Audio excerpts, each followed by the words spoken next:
মোবাইলের যেই সেবাটা যেটা আমরা এখন পাচ্ছি, এমএফএস, মোবাইল ফিনান্সিয়াল সার্ভিস, এটা আসলে এই বাংলা কিওয়ার্ডের কোনো প্রতিদ্বন্দ্বী না। আসলে ওইটা আরেকটা জিনিস, আর বাংলা কিওয়ার্ড অন্য আরেকটা জিনিস। কেন? কারণ বাংলা কিওয়ার্ড হচ্ছে যে আপনার যতগুলো প্ল্যাটফর্ম আছে, যতগুলো আপনার পেমেন্ট চ্যানেল আছে, সেই জিনিসগুলোকে এগ্রিগেটেড একটা ফরম্যাটে একটা প্ল্যাটফর্মে নিয়ে আসার একটা সিস্টেম। বসুন্ধরা টিস্যু, অশুদ্ধতার বিরুদ্ধে এক বিন্দুও ছাড় নয়।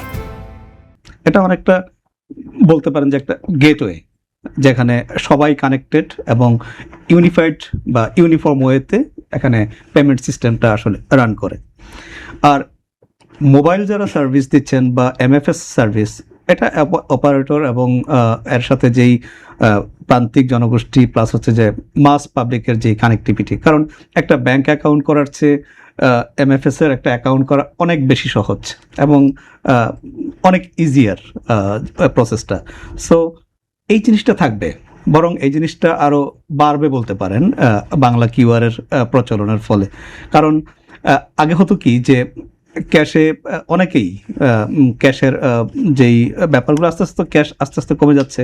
সো যখন আমি ক্যাশ ক্যারি করব না, আবার ওইদিকে ক্রেডিট কার্ড বা ওই জিনিসগুলোর সাথে সরাসরি যেহেতু ব্যাংকের একটা রিলেশন, আর এই জিনিসগুলো এমএফএস যে সার্ভিসগুলো, এগুলোতে খুব সহজেই আসলে আমরা টাকাটা ক্যাশ ইন করে ক্যাশ আউট করতে পারি যে কোনো জায়গায়, যে কোনো ট্রানজ্যাকশানে।